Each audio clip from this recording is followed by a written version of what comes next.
वालेकुम। तो आज का हमारा टॉपिक जो है वो है एक्विलिब्रियम। तो एक्विलिब्रियम जो है इसको सबसे पहले हम डिफाइन करेंगे और उसके बाद इसकी कुछ एग्जांपल्स देंगे और साथ में हम इसकी एक्विलिब्रियम के लिए कुछ कंडीशंस हैं। तो जो दो कंडीशन ऑफ एक्विलिब्रियम है, first and second condition of equilibrium, उसको भी हम डिस्कस करेंगे। और वीडियो के लास्ट पे मैं आपको टाक और कपल में जो डिफरेंस है उसके बारे में बताऊंगा। तो अगर आप फर्स्ट टाइम मेरी वीडियो देख रहे हैं तो मेरे चैनल को सब्सक्राइब करें, लाइक करें, शेयर करें और बेल आइकन का बटन जरूर प्रेस करें ताकि मेरी लेटेस्ट वीडियो आपको सबसे पहले मिले। तो स्टार्ट करते हैं। तो सबसे पहले एक्विलिब्रियम की डेफिनेशन जो है वो ये है कि body is said to be in equilibrium if no net force act on it. एक बॉडी एक्विलिब्रियम में होती है, एक बॉडी रेस्ट में होती है जब उस पर कोई नेट फोर्स अमल नहीं करती। यानी अगर बॉडी पे कोई नेट फोर्स अमल नहीं करती, हम कहते हैं बॉडी एक्विलिब्रियम में है। अब नेट फोर्स क्या होती है कि तमाम फोर्सेस का सम करके हमें एक सिंगल फोर्स मिलती है, उसको हम नेट फोर्स का नाम देते हैं, यानी ये रिजल्टेंट फोर्स है। और एक बॉडी एक्विलिब्रियम में तब भी होती है जब बॉडी यूनिफॉर्म वेलोसिटी के साथ मूव करती है। जब बॉडी यूनिफॉर्म वेलोसिटी के साथ मूव करेगी तो हम कहेंगे बॉडी एक्विलिब्रियम में है। यानी एक बॉडी का एक्विलिब्रियम में होना तब हम मानेंगे जब उस पर कोई फोर्स अमल नहीं करेगी। हमने Newton first law of motion पढ़ा था, मैं डिस्क्रिप्शन में उसका लिंक दूंगा। Newton first law of motion हमें स्टेट करता था a body continue it state of rest और motion until no net force act on it। एक बॉडी अपनी रेस्ट की हालत या यूनिफॉर्म मोशन की हालत को उस वक्त तक बरकरार रखती है जब तक उस पर कोई फोर्स अमल नहीं करती। यानी जैसे कि हमारे पास ये एक टेबल के ऊपर बुक रखी हुई है, अब ये बुक रेस्ट में रहेगी। कब तक रहेगी? जब तक इस पर कोई नेट फोर्स अमल नहीं करती। अगर इस पर कोई फोर्स अमल करेगी तो ही ये मूव करेगी, अदरवाइज ये रेस्ट में रहेगी। इस तरह से अगर कोई बॉडी मूव कर रही है तो वो मूव करती रहेगी। कब तक मूव करती रहेगी? जब तक उस पर कोई फोर्स अप्लाई नहीं होती। ये पॉइंटर मैंने अपने हाथ पर रखा है तो ये ऐसे ही रहेगा। कब तक? जब तक इस पर कोई फोर्स अमल नहीं करती। यानी हम बॉडी एक्विलिब्रियम में तब बोलेंगे जब बॉडी रेस्ट में होगी या बॉडी यूनिफॉर्म वेलोसिटी के साथ मूव करेगी तो हम कहेंगे बॉडी एक्विलिब्रियम में है। फॉर एग्जाम्पल, अब book lying on a table, एक बुक जो है वो टेबल पे लाई कर रही है, जो एक्विलिब्रियम स्टेट में है क्योंकि इस पे no net force act on it, इस पे कोई फोर्स अमल नहीं कर रही, इसलिए रेस्ट में है। अगर फोर्स अमल करेगी फिर रेस्ट में नहीं होगी। रेस्ट में कब बॉडी होगी? जब इस पे कोई फोर्स अमल नहीं करती। इसी तरह से एक कार एक लेवल रोड पे मूव करके जा रही है तो वो भी एक्विलिब्रियम में होती है क्योंकि वो यूनिफॉर्म वेलोसिटी के साथ मूव कर रही होती है। इसी तरह से एक पिक्चर हम अक्सर अपने घरों में हैंग कर लेते हैं दीवार के साथ, तो वो भी एक्विलिब्रियम में होती है। इस तरह से और भी एग्जांपल्स हैं कि ये हमारे पास एक लकड़ी का टुकड़ा है, एक लॉग है हमारे पास, और इसको हमने ऐसे स्ट्रिंग के साथ बांध दिया है और इस पे दो फोर्सेस लग रही हैं, एक F1 है, एक F2 फोर्स है, और इसका वेट वर्टिकली डाउनवर्ड एक्ट कर रहा है। अब ये भी रेस्ट में है। क्यों? क्योंकि जितनी फोर्स F1 F2 ऊपर को लग रही है उतने इसका वेट डाउनवर्ड एक्ट कर रहा है, तो इसलिए ये भी क्या होगा? ये भी रेस्ट में होगी। इसी तरह से एक एरोप्लेन जो है, एक हवाई जहाज जो है वो उड़ता हुआ जा रहा होता है तो वो भी किस में होता है? वो भी रेस्ट में ही होता है। यानी हमारे पास जो है एक एरोप्लेन की बात कर रहे हैं हम कि एरोप्लेन जब ऐसे करके मूव करके जा रहा होता है तो वो भी एक्विलिब्रियम में होता है क्योंकि उस पर भी तब नेट फोर्स जीरो होती है। इस तरह से एक पैराट्रॉपर, एक छाता बरदार जो होता है वो भी एक यूनिफॉर्म वेलोसिटी से डाउनवर्ड आ रहा होता है, इसलिए वो भी किस में होता है? वो भी रेस्ट में ही होता है। तो जब बॉडी रेस्ट में होगी, जब no net force act on होगी, तो हम कहेंगे बॉडी किस में है? बॉडी एक्विलिब्रियम में है। फिर एक्विलिब्रियम की टू टाइप्स हैं। कौन कौन सी एक्विलिब्रियम की टाइप्स हैं? एक एक्विलिब्रियम की टाइप है स्टैटिक इक्विलिब्रियम और एक है डायनामिक इक्विलिब्रियम। स्टैटिक एक्विलिब्रियम है,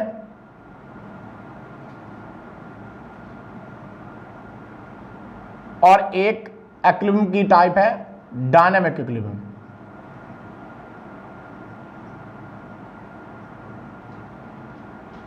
तो ये इक्विलिब्रियम की टू टाइप्स हैं, static equilibrium and dynamic equilibrium. Static and the dynamic equilibrium are the two types of equilibrium. Static equilibrium क्या होती है, स्टैटिक इक्विलिब्रियम क्या होती है और डायनामिक इक्विलिब्रियम क्या होती है, इनके बारे में मैं आपको बताता हूं। अब तो स्टैटिक इक्विलिब्रियम में होगी जब बॉडी की वेलोसिटी जीरो होगी, बॉडी रेस्ट में होगी, बॉडी की वेलोसिटी 0 होगी, हम कहेंगे बॉडी क्या है, स्टैटिक इक्विलिब्रियम में है। यानी बॉडी के अंदर एक्सेलरेशन 0 है, बॉडी के अंदर एक्सेलरेशन 0 है, बॉडी की वेलोसिटी 0 है, तो हम कहेंगे बॉडी जो है वो स्टैटिक इक्विलिब्रियम में है। ठीक है, उसके बाद हम बात करते हैं डायनामिक इक्विलिब्रियम। डायनामिक इक्विलिब्रियम जो है ये बेसिकली क्या है, डायनामिक इक्विलिब्रियम में बॉडी यूनिफॉर्म वेलोसिटी के साथ मूव करती है। डायनामिक इक्विलिब्रियम में बॉडी यूनिफॉर्म वेलोसिटी के साथ मूव करेगी, यानी कि इसमें स्टैटिक इक्विलिब्रियम में तो वेलोसिटी 0 है, एक्सेलरेशन 0 है, तो हम कहेंगे बॉडी जो है वो स्टैटिक इक्विलिब्रियम में है। If the velocity of a body is 0 और body in the state of rest, then we say that it is static equilibrium. And if body move with uniform velocity or rotating with uniform angular velocity के साथ जब body move करेगी तो हम कहेंगे body जो है वो डायनामिक इक्विलिब्रियम में है। तो ये टाइप्स इसकी पढ़ने के बाद अब हम बात करते हैं कि इक्विलिब्रियम में जब हमने कह दिया कि बॉडी यूनिफॉर्म वेलोसिटी के साथ मूव करेगी या बॉडी जो है वो रेस्ट में होगी, तो हम कहेंगे इक्विलिब्रियम में है। अब हम इक्विलिब्रियम के लिए कुछ कंडीशंस हैं, तो उनको देखते हैं कि इक्विलिब्रियम के लिए जो कंडीशन है वो क्या क्या है। इसमें हमारे पास दो कंडीशन है, एक फर्स्ट कंडीशन ऑफ इक्विलिब्रियम है और एक सेकंड कंडीशन ऑफ इक्विलिब्रियम है। तो फर्स्ट कंडीशन ऑफ इक्विलिब्रियम क्या है, a body is said to be satisfy first condition of equilibrium if resultant of all the forces acting on it is 0, यानी if sum of all the forces acting on a body is 0, then we say that it is first condition of equilibrium।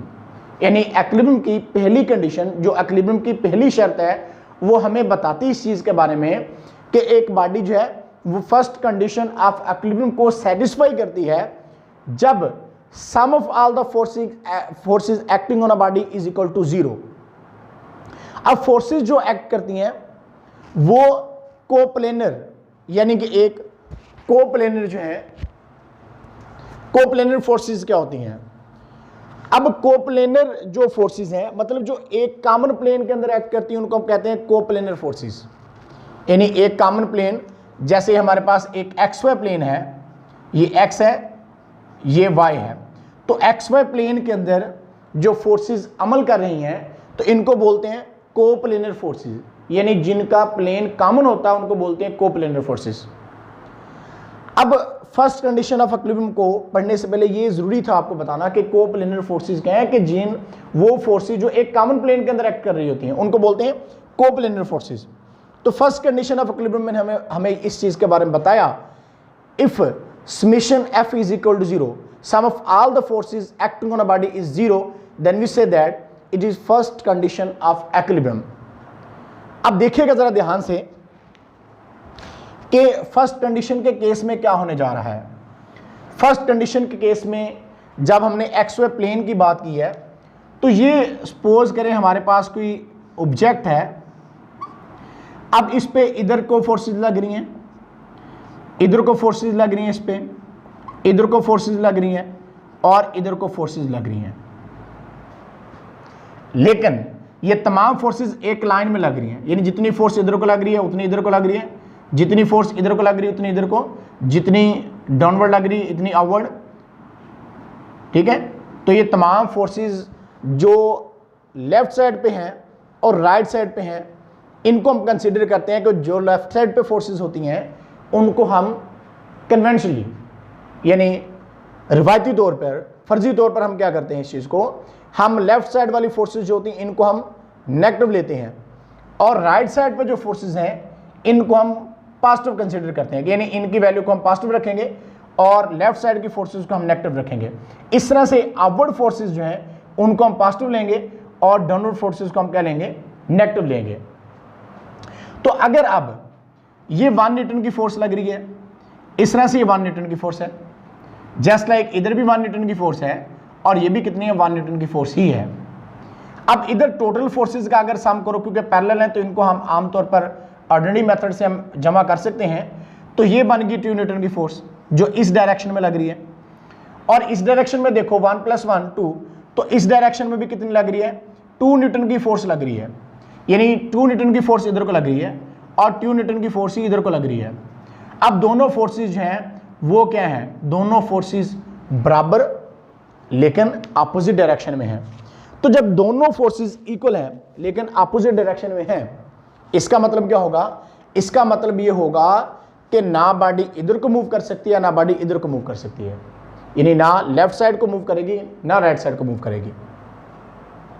तो अब बात करते हैं कि Y axis पे जो forces लग रही हैं, तो वाई एक्सिस पे अपवर्ड फोर्सेस लग रही हैं, 2 अपवर्ड फोर्सेस हैं और 2 ही डाउनवर्ड फोर्सेस हैं, यानी इनको भी हम ऐसे लेते हैं कि ये 1 न्यूटन है, ये 1 न्यूटन है, तो दोनों को जमा किया 2 न्यूटन की फोर्स बन गई।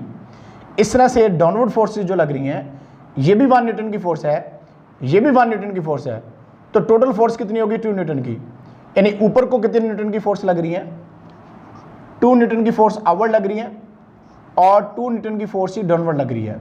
इसका मतलब ये हुआ ये फोर्सेस भी मैग्नीट्यूड में इक्वल है, डायरेक्शन अपोजिट है, तो कहने का मतलब ये हुआ कि ये बॉडी अपवर्ड भी नहीं जाएगी और डाउनवर्ड भी नहीं जाएगी। तो क्या होने वाला है, जब ये अपवर्ड नहीं जाएगी, डाउनवर्ड नहीं जाएगी, लेफ्ट साइड को नहीं बॉडी जाएगी, राइट साइड को नहीं जाएगी, तो इसका मतलब ये होगा कि बॉडी रेस्ट में है, क्योंकि sum of all the forces acting on a body is 0 is called first condition of equilibrium, कि जब बॉडी पे एक्ट करने वाली फोर्सेस का सम 0 हो जाएगा, हम कहेंगे बॉडी जो है वो फर्स्ट कंडीशन ऑफ इक्विलिब्रियम जो है उसको फॉलो कर रही है। तो इसका मतलब ये हुआ कि ये एग्जाम्पल से आपको बात क्लियर होगी कि जितनी फोर्स इधर को लग रही है उतनी इधर को लग रही है, जितनी अपवर्ड लग रही है उतनी डाउनवर्ड लग रही है, यानी तमाम अतराफ की फोर्सेस का हमने सम करके देख लिया। एक्सिस वाली साइड पे भी, पॉजिटिव एक्स एक्सिस पे भी, नेगेटिव एक्स एक्सिस पे भी, इस तरह से पॉजिटिव वाई एक्सिस पे, पॉजिटिव जो नेगेटिव वाई एक्सिस उस पर भी देख लिया। तो हमने देखा कि एक्सिस की फोर्सेस का सम भी 0 आता है, वाई एक्सिस की फोर्सेस का सम भी 0 आता है, तो इसलिए ये फर्स्ट कंडीशन ऑफ इक्विलिब्रियम है, यानी sum of all the forces acting on a body is 0।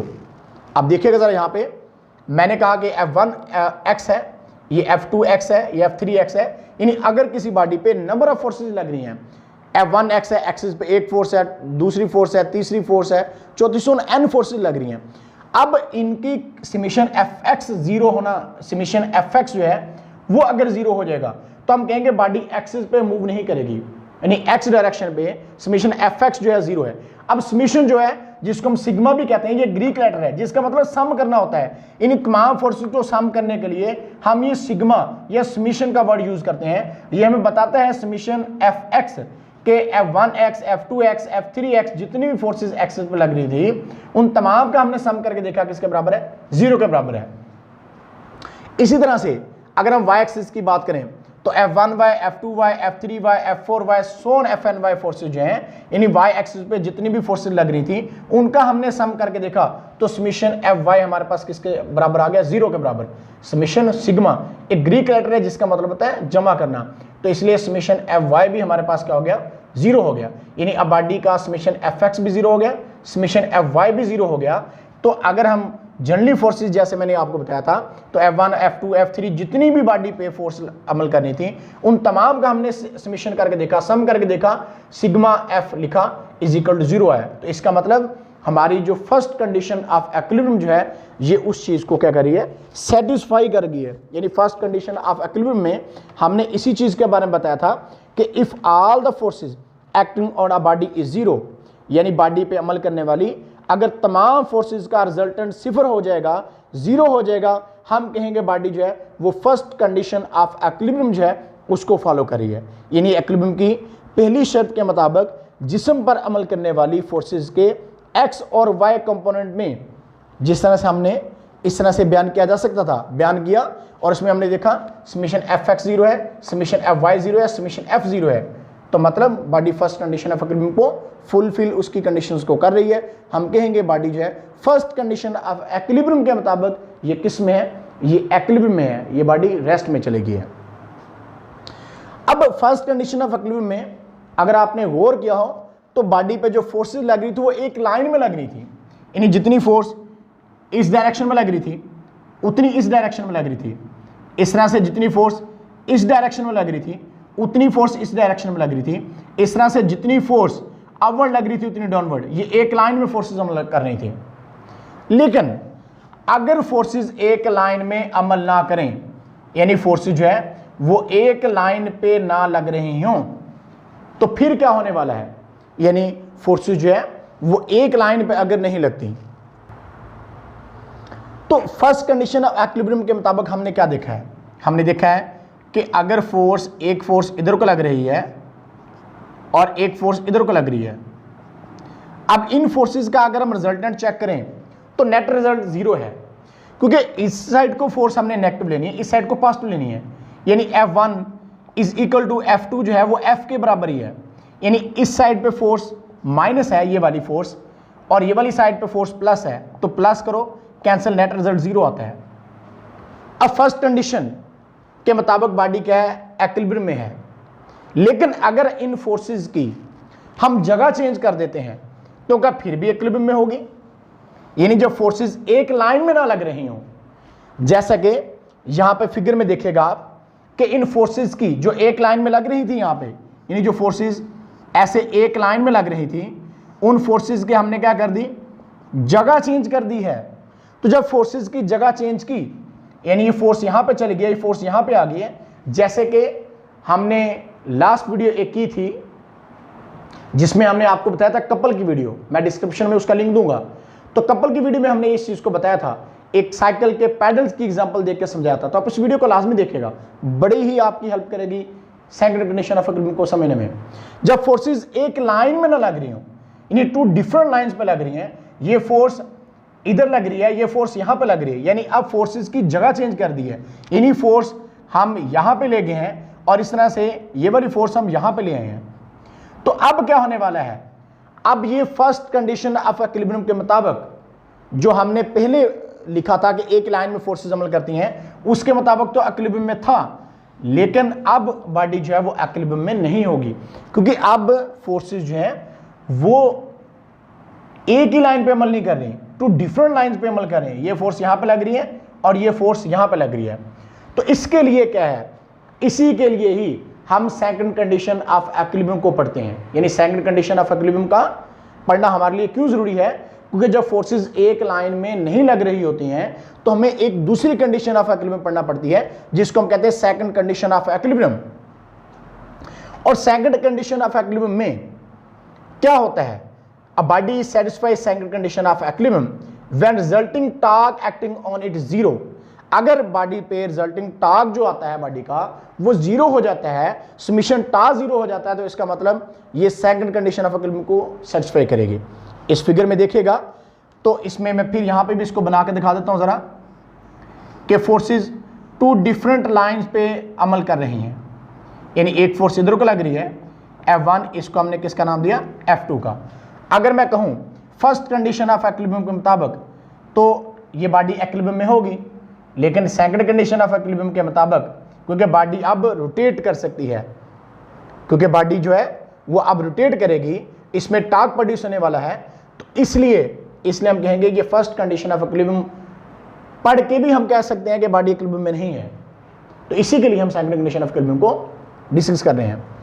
तो हमने पढ़ा था कि क्लॉकवाइज और एंटी क्लॉकवाइज टॉर्क का पढ़ा था कि क्लॉकवाइज टॉर्क जो होता है उसको हमने नेगेटिव लेना है, एंटी क्लॉकवाइज टॉर्क जो होता है उसको हमने पॉजिटिव लेना होता है। ये बात याद रखिएगा आप, यानी इस साइड पे हम नेगेटिव लगाते हैं, इस साइड पे प्लस का निशान लगाते हैं, यानी ये जो टॉर्क हमारे पास है ये काउंटर क्लॉकवाइज है और ये क्लॉकवाइज है।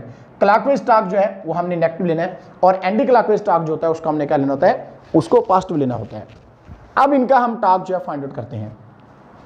अब देखिएगा जरा, यहां पे मैंने निकाला F1 multiply OA plus F2 multiply OB, क्योंकि टॉर्क में हमने पढ़ा था फोर्स मल्टीप्लाई मोमेंट आर्म होता है, तो इसलिए F1 मल्टीप्लाई OA और F2 मल्टीप्लाई OB हमारे पास आ जाएगा। इनका मोमेंट आर्म के साथ हम इनको मल्टीप्लाई कर देंगे, तो जिसकी वजह से ये हमारे पास टॉर्क आ जाएंगे F1 multiply OA plus F2 multiply OB। अब F1 मल्टीप्लाई OA और F2 multiply OB is equal to हमारे पास किसके है, 0 का है। कैसे 0 होता है, अब देखिएगा, जब हम कहते हैं F क्रॉस D, यानी ये OA और OB इनके दरमियान डिस्टेंस है, मोमेंट आर्म है, ये डिस्टेंस है, इसको मैं D का नाम देता हूं। तो एंटी क्लॉकवाइज टॉर्क हमने पॉजिटिव लेना है, क्लॉकवाइज टॉर्क हमने क्या लेना होता है, नेगेटिव लेना होता है। और F1 जो है मैं कहता हूं F1 is equal to F2 is equal to F के, यानी ये एक force F1 F2 is equal to F के, यानी इन तमाम की मैग्नीट्यूड क्या है, F के बराबर है। तो इसलिए जब काउंटर क्लॉकवाइज लिखूंगा टॉर्क तो F क्रॉस D आ जाएगा, और जब क्लॉकवाइज टॉर्क लिखूंगा तो नेगेटिव साइन आएगा, F क्रॉस D आ जाएगा इसका भी। और ये हमारे पास क्या आ जाएगा, ये टोटल टॉर्क हमारे पास, यानी T1 टॉर्क था, जैसे मैंने यहां पे लिखा हुआ T1 टॉर्क, ये T2 टॉर्क है, ये हमारे पास T2 टॉर्क है। तो इन तमाम का सम क्या, तो समेशन टॉर्क बनेगा, और FD माइनस FD ये कैंसिल होके क्या आ जाएगा, 0। तो समेशन टॉर्क हमारे पास किसके बराबर आ जाता है, 0 के बराबर आ जाता है। तो जब समेशन टॉर्क हमारे पास 0 के बराबर आ गया, तो इसका मतलब कि sum of all the torque acting on a body is 0, यानी बॉडी पर अमल करने वाला जो टॉर्क है वो 0 हो जाता है। जब बॉडी पे अमल करने वाला टॉर्क 0 हो जाएगा, तो हम कहेंगे कि ये सेकंड कंडीशन ऑफ इक्विलिब्रियम है, क्योंकि सेकंड कंडीशन ऑफ इक्विलिब्रियम के मुताबिक ये चीज है कि summation torque, sum of all the torque acting on a body is 0, तो इसको बोलेंगे सेकंड कंडीशन ऑफ इक्विलिब्रियम। यानी जब फोर्सेस एक लाइन में ना लग रही हो, तो डिफरेंट लाइंस पे लग रही हो, तो हम इस तरीकाकार से निकालेंगे, एक टॉर्क निकाल लेंगे, उसके बाद दूसरा टॉर्क निकालेंगे, क्लॉकवाइज और एंटी क्लॉकवाइज टॉर्क हम फाइंड आउट करेंगे और उनका सम करेंगे, तो उनका सम जो हमारे पास आएगा summation torque is equal to 0 आएगा। तो इसलिए हम कहेंगे ये सेकंड कंडीशन ऑफ इक्विलिब्रियम है। इसका मतलब कि अगर बॉडी हम कहते हैं कि कंप्लीट इक्विलिब्रियम में तब होगी जब उसका समेशन Fx 0 होगा, समेशन Fy 0 होगा और समेशन टॉर्क 0 होगा, फिर हम कहेंगे बॉडी कंप्लीटली इक्विलिब्रियम में है। Summation Fx 0, summation Fy 0, summation torque 0, then we say that body is completely in equilibrium, कि बॉडी मुकम्मल तौर पर इक्विलिब्रियम में होगी। Otherwise first condition of equilibrium के मुताबिक तो हमने कहा था कि बॉडी इक्विलिब्रियम में है, लेकिन जब हमने सेकंड कंडीशन ऑफ इक्विलिब्रियम को पढ़ा तो हमें इस चीज़ का अंदाजा हुआ कि फर्स्ट कंडीशन ऑफ इक्विलिब्रियम के मुताबिक, यानी अगर हम वो उसको सेटिस्फाई कर रही है, तो इसका हरगिज़ मतलब ये नहीं होगा कि बॉडी इक्विलिब्रियम में है, क्योंकि सेकंड कंडीशन ऑफ इक्विलिब्रियम ने हमें इस चीज़ के बारे में बताया। और बड़ा ही अहम नोट जाते जाते वीडियो के लास्ट पे कि when first condition is satisfied there will be no linear acceleration. जब फर्स्ट कंडीशन ऑफ इक्विलिब्रियम जो है सेटिस्फाई करेगी, क्योंकि बॉडी जो है फर्स्ट कंडीशन ऑफ इक्विलिब्रियम को फॉलो कर रही है, तो इसका मतलब उसमें कोई एक्सेलरेशन नहीं प्रोड्यूस होगा, क्योंकि न्यूटन के फर्स्ट लॉ ऑफ मोशन के मुताबिक क्या था कि नेट फोर्स 0 होती है। जब किसी बॉडी पे फोर्स नहीं लगेगी तो उसमें एक्सेलरेशन नहीं होगा, तो इसलिए उसका एक्सेलरेशन क्या होगा, 0 होगा। और सेकंड कंडीशन के लिए क्या है, when second condition is satisfied there will be no rotational acceleration produce in the body, कि बॉडी में कोई रोटेशनल एक्सेलरेशन जो है वो प्रोड्यूस नहीं होगा। अब मैंने कहा था कि वीडियो के लास्ट में आपको बताऊंगा कि what is the difference between torque and the couple. तो turning effect of force is called torque, turning effect of force is called torque, and couple is applied force which causes the torque in a body. यानी couple जो है वो applied force है which cause torque in body, जो torque की वजह बनती है बॉडी में प्रोड्यूस करने की। तो इसलिए आपको आज पता चल गया होगा कि turning effect of force is called torque, और कपल क्या है, जो applied force causes the torque in a body, जो बॉडी के अंदर अप्लाइड फोर्स करते हैं, टॉर्क प्रोड्यूस करती बॉडी में, उसको हम कहते हैं कि ये कपल है। तो इस तरह से आज का लेक्चर हमारा मुकम्मल हुआ। तो मिलेंगे नेशनल लेक्चर में, तब तक अल्लाह हाफिज़।